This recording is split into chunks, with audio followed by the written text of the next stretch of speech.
Hi friends, welcome back to Samtanu kitchen. ಇವತ್ತಿನ ವಿಡಿಯೋದಲ್ಲಿ mutton ಕೈಮಾನ ತುಂಬಾ ಸುಲಭವಾಗಿ ಮಾಡುವಂಥ ವಿಧಾನನ ನಿಮ್ಮ ಜೊತೆ ಶೇರ್ ಮಾಡ್ತಾ ಇದ್ದೀನಿ. ವಿಡಿಯೋನ ಲಾಸ್ಟ್ ತನಕ ನೋಡಿ, ಹಾಗೆ ಸಬ್ಸ್ಕ್ರೈಬ್ ಮಾಡಿಲ್ಲ ಅಂದರೆ ಪ್ಲೀಸ್ ಸಬ್ಸ್ಕ್ರೈಬ್ ಮಾಡಿಕೊಂಡು ವಿಡಿಯೋನ ನೋಡಿ. ಮೊದಲನೇದಾಗಿ ಗ್ಯಾಸ್ ಸ್ಟವ್ನ ಆನ್ ಮಾಡಿ ಒಂದು ಪ್ಯಾನ್ನ ಇಟ್ಟಿದ್ದೀನಿ. ಅದಕ್ಕೆ 2 ಟೇಬಲ್ ಸ್ಪೂನಷ್ಟು ಧನಿಯಾ, 1 ಟೇಬಲ್ ಸ್ಪೂನಷ್ಟು ಜೀರಿಗೆ, 1/4 ಟೇಬಲ್ ಸ್ಪೂನಷ್ಟು ಕಾಳುಮೆಣಸು, ಚಕ್ಕೆ, ಲವಂಗ, 5ರಿಂದ 6 ಕಾಳಷ್ಟು ಮೆಂತೆನ ಹಾಕ್ಕೋಬೇಕು. ಮೀಡಿಯಂ ಫ್ಲೇಮಲ್ಲಿಟ್ಟು ಇದನ್ನು ನಾವು ಫ್ರೈ ಮಾಡ್ಕೋಬೇಕು. ಸ್ವಲ್ಪ ಫ್ರೈ ಆದಮೇಲೆ ಇದಕ್ಕೆ ನಮ್ಮ ಖಾರಕ್ಕೆ ತಕ್ಕಾಗೆ ಬ್ಯಾಡಗಿ ಇಲ್ಲ ಗುಂಟೂರು ಯಾವ ಮೆಣಸು ಬೇಕು ಅದನ್ನು ಹಾಕಿ ಅದನ್ನು ಕೂಡ ನಾವು ಚೆನ್ನಾಗಿ ಈ ರೀತಿ ಫ್ರೈ ಮಾಡ್ಕೋಬೇಕು. ಇದಕ್ಕೇನು ಎಣ್ಣೆ ಹಾಕಬೇಕಾಗಿಲ್ಲ, ಚೆನ್ನಾಗಿ ಈ ಥರ ನಾವು ಫ್ರೈ ಮಾಡಿಕೊಂಡ್ರೆ ಸಾಕಾಗುತ್ತೆ. ಇವಾಗ ಚೆನ್ನಾಗಿ ಫ್ರೈ ಆಗಿದೆ. ಇದನ್ನು ನಾನು ಒಂದು ತಟ್ಟೆನಲ್ಲಿ ಎತ್ತಿಟ್ಕೊಳ್ತಾ ಇದ್ದೀನಿ. ಈಗ ಅದೇ ಪ್ಯಾನನ್ನು ಬಿಸಿಗಿಟ್ಟು ಸ್ವಲ್ಪ ಎಣ್ಣೆನ ಹಾಕ್ಕೊಳ್ತಾ ಇದ್ದೀನಿ. ಎಣ್ಣೆ ಬಿಸಿ ಆಗ್ತಾ ಇದ್ದಾಗನೇ ಇದಕ್ಕೆ ಒಂದು ಈರುಳ್ಳಿನ ಈ ರೀತಿ ಉದ್ದುದ್ದಕ್ಕೆ ಕಟ್ ಮಾಡಿ ಅದನ್ನು ಆ್ಯಡ್ ಮಾಡ್ತಾ ಇದ್ದೀನಿ. ಇದನ್ನು ಕೂಡ ನಾವು ಚೆನ್ನಾಗಿ ಫ್ರೈ ಮಾಡ್ಕೋಬೇಕು. ಸ್ವಲ್ಪ ಟ್ರಾನ್ಸ್ಪರೆಂಟ್ ಕಲರ್ ಬಂದರೆ ಸಾಕಾಗುತ್ತೆ. ಇವಾಗ ಇದಕ್ಕೆ ನಾನು 1 ಹಿಡಿಯಷ್ಟು ಬೆಳ್ಳುಳ್ಳಿನ ಆ್ಯಡ್ ಮಾಡ್ತಾ ಇದ್ದೀನಿ. ಬೆಳ್ಳುಳ್ಳಿ ಎಷ್ಟು ಆ್ಯಡ್ ಮಾಡಿರ್ತೀವಲ್ವಾ ಅದರ ಅರ್ಧದಷ್ಟು ನಾವು ಶುಂಠಿನ ಆ್ಯಡ್ ಮಾಡ್ಕೋಬೇಕು. 1 ಇಲ್ಲ 1.5 ಟೇಬಲ್ ಸ್ಪೂನಷ್ಟು ಹುರಿಗಡಲೆನ ಹಾಕ್ಕೊಳ್ತಾ ಇದ್ದೀನಿ. ಟೇಸ್ಟ್ ಚೆನ್ನಾಗಿರುತ್ತೆ. ಹಾಗೆಯೇ ಒಂದು ಅರ್ಧ ಟೇಬಲ್ ಸ್ಪೂನಷ್ಟು ಗಸಗಸೆ ಕೂಡ ಹಾಕ್ಕೊಳ್ತಾ ಇದ್ದೀನಿ. ಇವಾಗ ಇದನ್ನು ನಾವು ಚೆನ್ನಾಗಿ ಫ್ರೈ ಮಾಡ್ಕೋಬೇಕು. ಏನಿಲ್ಲ ಅಂದ್ರೂ ಒಂದು 5ರಿಂದ 7 ನಿಮಿಷ ನಾವು ಇದನ್ನು ಈ ರೀತಿಯಾಗಿ ಚೆನ್ನಾಗಿ ಫ್ರೈ ಮಾಡ್ಕೋಬೇಕಾಗತ್ತೆ. ಇವಾಗ ಇದಕ್ಕೆ ಅರ್ಧ ಟೊಮೆಟೊ ಹಣ್ಣನ್ನು ಕಟ್ ಮಾಡಿ ಹಾಕ್ಕೊಳ್ತಾ ಇದ್ದೀನಿ.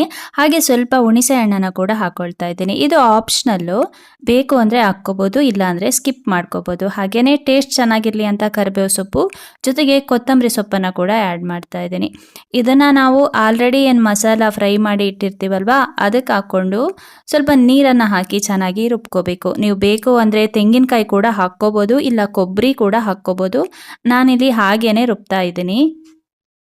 ಇವಾಗ ಅರ್ಧ ಕೆಜಿಯಷ್ಟು ಮಟನ್ನ ಈ ರೀತಿ ಮಿಕ್ಸಿನಲ್ಲಿ ಚೆನ್ನಾಗಿ ಗ್ರೈಂಡ್ ಮಾಡಿ ತಗೊಂಡಿದ್ದೀನಿ. ಸ್ವಲ್ಪ ಕೂಡ ಮೂಳೆ ಇಲ್ಲದೆ ಇರೋ ಥರ ನಾವು ನೋಡ್ಕೋಬೇಕಾಗುತ್ತೆ. ಇವಾಗ ಇದಕ್ಕೆ ಸ್ವಲ್ಪ ಇಂಗ್ರೀಡಿಯೆಂಟ್ಸ್ನೆಲ್ಲ ಸೇರಿಸ್ಬಿಟ್ಟು ನಾವು ಸ್ವಲ್ಪ ರುಬ್ಕೋಬೇಕಾಗುತ್ತೆ. ನೀವು ಬೇಕು ಅಂದರೆ ಸೊಪ್ಪುಗಳನ್ನು ಜಾಸ್ತಿ ಹಾಕ್ಕೋಬೋದು. ಮೆಂತ್ಯ ಸೊಪ್ಪು ಆಗಿರ್ಬೋದು ಅಥವಾ ಸಬ್ಬಸಿಗೆ ಸೊಪ್ಪು, ಈ ರೀತಿ ಸೊಪ್ಪುಗಳನ್ನು ಹಾಕಿದರೆ ಟೇಸ್ಟ್ ಚೆನ್ನಾಗಿರುತ್ತೆ. ನಾನಿಲ್ಲಿ ಕೊತ್ತಂಬರಿ ಸೊಪ್ಪು, ಪುದೀನ, ಹಾಗೆ ಚಿಕ್ಕದಾಗಿ ಕಟ್ ಮಾಡಿರುವಂಥ ಶುಂಠಿ, ಬೆಳ್ಳುಳ್ಳಿ, ಹಾಗೆ ಸ್ವಲ್ಪ ಕಾಳು ಮೆಣಸನ್ನು ಕೂಡ ಆ್ಯಡ್ ಮಾಡ್ತಾ ಇದ್ದೀನಿ ಜಜ್ಜಿಬಿಟ್ಟು. ಸ್ವಲ್ಪ ಕರಿಬೇವು ಸೊಪ್ಪನ್ನು ಹಾಕ್ಕೊಳ್ತಾ ಇದ್ದೀನಿ, ಟೇಸ್ಟ್ ಚೆನ್ನಾಗಿರುತ್ತೆ. ಹಾಗೆಯೇ ಚಿಕ್ಕದಾಗಿ ಕಟ್ ಮಾಡಿರುವಂಥ ಈರುಳ್ಳಿ, ಸ್ವಲ್ಪ ಕಸೂರಿ ಮೇಥಿ ಕೂಡ ಆ್ಯಡ್ ಮಾಡ್ತಾ ಇದ್ದೀನಿ. ಇವಾಗ ಇದಕ್ಕೆ ನಾನು 1/4 ಟೇಬಲ್ ಸ್ಪೂನಷ್ಟು ಅರಿಶಿನ ಹಾಕ್ತಾ ಇದ್ದೀನಿ. ಇವಾಗ ಮಸಾಲ ಏನು ರುಬ್ಬಿದ್ದೆ ಅಲ್ವಾ ಅದನ್ನು ಕೂಡ ಒಂದು 2-3 ಟೇಬಲ್ ಸ್ಪೂನಷ್ಟು ಇದಕ್ಕೆ ಹಾಕ್ಕೋಬೇಕಾಗತ್ತೆ. ಅದಾದಮೇಲೆ ನೀವು ಗರಂ ಮಸಾಲ ಕೂಡ ಹಾಕ್ಕೋಬೋದು, ಇಲ್ಲಾಂದರೆ ಪೆಪ್ಪರ್ ಪೌಡರ್ ಇದ್ದರೆ ಅದನ್ನು ಕೂಡ ಹಾಕ್ಕೋಬೋದು ನಿಮಗೆ ಖಾರ ಬೇಕು ಅಂತ ಹೇಳಿದ್ರೆ. ನಾನಿಲ್ಲಿ ಸ್ವಲ್ಪ ಧನಿಯಾ ಪೌಡರನ್ನು ಕೂಡ ಆ್ಯಡ್ ಮಾಡ್ತಾ ಇದ್ದೀನಿ, 1 ಟೇಬಲ್ ಸ್ಪೂನಷ್ಟು. ಹಾಗೆ ರುಚಿಗೆ ತಕ್ಕಷ್ಟು ಸ್ವಲ್ಪ ಉಪ್ಪನ್ನು ಹಾಕ್ಬಿಟ್ಟು ಇದನ್ನು ನಾವು ಒಂದು 2ರಿಂದ 3 ಸುತ್ತು ನಾವು ಹಾಗೆಯೇ ಗ್ರೈಂಡ್ ಮಾಡ್ಕೋಬೇಕು. ಈ ರೀತಿ ಮಾಡೋದ್ರಿಂದ ಚೆನ್ನಾಗಿ ಮಿಕ್ಸ್ ಆಗುತ್ತೆ. ನಮಗೆ ಉಂಡೆ ಕಟ್ಟೋದಕ್ಕೆ ತುಂಬಾ ಈಸಿ ಆಗುತ್ತೆ. ಉಂಡೆಗಳು ಒಡೆದೋಗೋದಿಲ್ಲ. ಹಾಗೆ ನಾವು ದಪ್ಪ ಕಟ್ ಮಾಡಿದ್ರೆ ಉಂಡೆಗಳು ಒಡೆದೋಗೋ ಚಾನ್ಸ್ ಇರುತ್ತೆ. ದಪ್ಪ ಕಟ್ ಮಾಡಿದ್ದೀವಿ ಅಂತ ಅಂದ್ರೂ ಕೂಡ ಸ್ವಲ್ಪ ಗ್ರೈಂಡ್ ಮಾಡ್ಕೊಳ್ಳಿ ನೀಟಾಗಿ, ಆವಾಗ ಉಂಡೆಗಳನ್ನು ನಾವು ನೀಟಾಗಿ ಕಟ್ಕೋಬೋದು.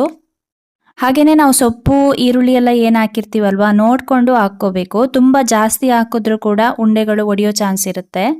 ಸ್ವಲ್ಪ ನೀರಾಗಿದೆ, ಹಾಗೆ ಉಂಡೆ ಕಟ್ಟೋದು ಕಷ್ಟ ಆಗಿದೆ ಅಂದರೆ ಒಂದು 2ರಿಂದ 3 ಟೇಬಲ್ ಸ್ಪೂನಷ್ಟು ನೀವು ಹುರಿಗಡಲೆನ ಪೌಡರ್ ಮಾಡಿಕೊಂಡು ಅದನ್ನು ಇಲ್ಲಿ ಆ್ಯಡ್ ಮಾಡಿ ಉಂಡೆಗಳನ್ನು ಕಟ್ಕೋಬೋದು.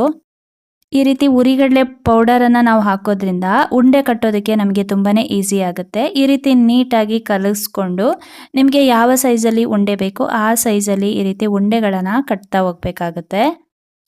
ಈ ರೀತಿ ನಾವು ಉಂಡೆಗಳನ್ನು ಮಾಡಿ ಇಟ್ಕೋಬೇಕಾಗತ್ತೆ. ಈ ರೀತಿ ಉಂಡೆಗಳೆಲ್ಲ ರೆಡಿಯಾಗಿದೆ. ಇವಾಗ ನಾವು ಸಾಂಬಾರನ್ನು ರೆಡಿ ಮಾಡ್ಕೊಳ್ಳೋಣ. ಒಂದು ಪಾತ್ರೆನ ಇಟ್ಟು ಪಾತ್ರೆ ಬಿಸಿ ಆಗ್ತಾ ಇದ್ದಾಗೇ ಅದಕ್ಕೆ ಸ್ವಲ್ಪ ಎಣ್ಣೆನ ಹಾಕ್ಕೊಳ್ತಾ ಇದ್ದೀನಿ. ಎಣ್ಣೆ ಬಿಸಿ ಆದಮೇಲೆ ಅದಕ್ಕೆ ಒಂದು ಅರ್ಧದಷ್ಟು ಈರುಳ್ಳಿನ ಈ ರೀತಿ ಚಿಕ್ಕದಾಗಿ ಕಟ್ ಮಾಡಿ ಚೆನ್ನಾಗಿ ಫ್ರೈ ಮಾಡ್ಕೋಬೇಕು. ಇಲ್ಲಿ ಟೊಮೆಟೊನ ಸ್ವಲ್ಪ ಆ್ಯಡ್ ಮಾಡ್ತಾ ಇದ್ದೀನಿ. ಅರ್ಧ ಟೊಮೆಟೊ ನಾನು ಮಸಾಲಕ್ಕೆ ಹಾಕಿದ್ದೆ, ಹಾಗಾಗಿ ಇಲ್ಲಿ ಅರ್ಧ ಟೊಮೆಟೊನ ಆ್ಯಡ್ ಮಾಡ್ತಾ ಇದ್ದೀನಿ. ಇದನ್ನು ಚೆನ್ನಾಗಿ ಫ್ರೈ ಮಾಡ್ಕೋಬೇಕು. ಟೊಮೆಟೊ ಬೇಡ ಅಂದರೆ ನೀವು ಸ್ಕಿಪ್ ಮಾಡ್ಕೋಬೋದು. ಇವಾಗ ನಾನು ರುಬ್ಬಿಟ್ಟಿದ್ದೆ ಅಲ್ವಾ ಮಸಾಲ, ಅದನ್ನು ಇಲ್ಲಿ ಆ್ಯಡ್ ಮಾಡ್ಕೊಳ್ತಾ ಇದ್ದೀನಿ. ಇದಕ್ಕೆ ಸ್ವಲ್ಪ ಅರಿಶಿನ ಹಾಗೆ ಉಪ್ಪನ್ನು ಆ್ಯಡ್ ಮಾಡ್ತಾ ಇದ್ದೀನಿ. ಚೆನ್ನಾಗಿ ಮಿಕ್ಸ್ ಮಾಡಿ ನಿಮ್ಮ ಕನ್ಸಿಸ್ಟೆನ್ಸಿಗೆ ತಕ್ಕಂತೆ ನೀರನ್ನು ಇಲ್ಲಿ ಆ್ಯಡ್ ಮಾಡ್ಕೋಬೋದು. ಇವಾಗ ನಾನು ತೆಂಗಿನಕಾಯಿ ಹಾಲನ್ನು ಆ್ಯಡ್ ಮಾಡ್ತಾ ಇದ್ದೀನಿ. ನೀವು ಬೇಕು ಅಂದರೆ ಮಸಾಲ ರುಬ್ಬಬೇಕಾದ್ರೇ ಅದಕ್ಕೆ ತೆಂಗಿನಕಾಯಿನ ಹಾಕಿಬಿಟ್ಟು ರುಬ್ಕೋಬೋದು. ಇಲ್ಲ ಅಂದರೆ ಸಪ್ರೇಟಾಗಿ ಕೂಡ ರುಬ್ಬಿ ಹಾಕ್ಕೋಬೋದು. ಟೇಸ್ಟ್ ತುಂಬ ಚೆನ್ನಾಗಿರುತ್ತೆ.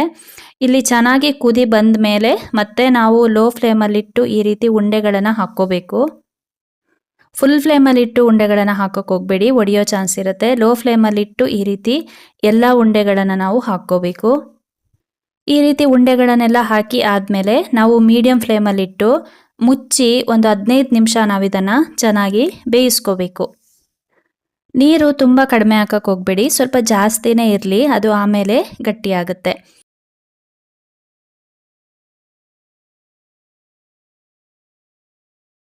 ಹದಿನೈದು ನಿಮಿಷ ಆದಮೇಲೆ ನೋಡಿ ಈ ರೀತಿ ಉಂಡೆಗಳೆಲ್ಲ ಮೇಲ್ಗಡೆ ಬಂದಿರುತ್ತೆ. ಈ ರೀತಿ ಮೇಲ್ಗಡೆ ಬಂದ ಮೇಲೆ ಅದು ಬೆಂದಿದೆ ಅಂತಲೇ ಅರ್ಥ. ಕೊನೆಯದಾಗಿ ನಾನಿಲ್ಲಿ ಸ್ವಲ್ಪ ಕೊತ್ತಂಬರಿ ಸೊಪ್ಪನ್ನು ಆ್ಯಡ್ ಮಾಡ್ತಾ ಇದ್ದೀನಿ. ಅನ್ನದ ಜೊತೆ ಆಗಿರ್ಬೋದು, ಇಲ್ಲ ಮುದ್ದೆ, ಚಪಾತಿ, ರೊಟ್ಟಿ ಎಲ್ಲದ್ರ ಜೊತೆನೂ ಒಂದು ಒಳ್ಳೆ ಕಾಂಬಿನೇಷನ್ ಅಂತ ಹೇಳ್ಬೋದು. ತುಂಬಾ ಚೆನ್ನಾಗಿರುತ್ತೆ, ತುಂಬಾ ಟೇಸ್ಟಿಯಾಗಿ ಬಂದಿತ್ತು. ಅಡುಗೆ ಬರಲ್ಲ ಅನ್ನೋರು ಕೂಡ ಈ ರೆಸಿಪಿನ ಖಂಡಿತವಾಗ್ಲೂ ಟ್ರೈ ಮಾಡ್ಕೋಬೋದು. ತುಂಬಾ ಈಸಿ ಇದೆ, ಹಾಗೆ ತುಂಬ ರುಚಿಯಾಗಿ ಕೂಡ ಇರುತ್ತೆ. ಫ್ರೆಂಡ್ಸ್, ಇವತ್ತಿನ ಈ ವಿಡಿಯೋ ನಿಮಗೇನಾದರೂ ಇಷ್ಟ ಆಗಿದ್ದರೆ ಒಂದು ಲೈಕ್ ಮಾಡಿ, ಶೇರ್ ಮಾಡಿ, ಕಮೆಂಟ್ಸ್ ಮಾಡಿ, ಹಾಗೆ ಸಬ್ಸ್ಕ್ರೈಬ್ ಮಾಡಿಕೊಂಡು ವಿಡಿಯೋನ ನೋಡಿ. Thank you friends, thanks for watching. Thank you.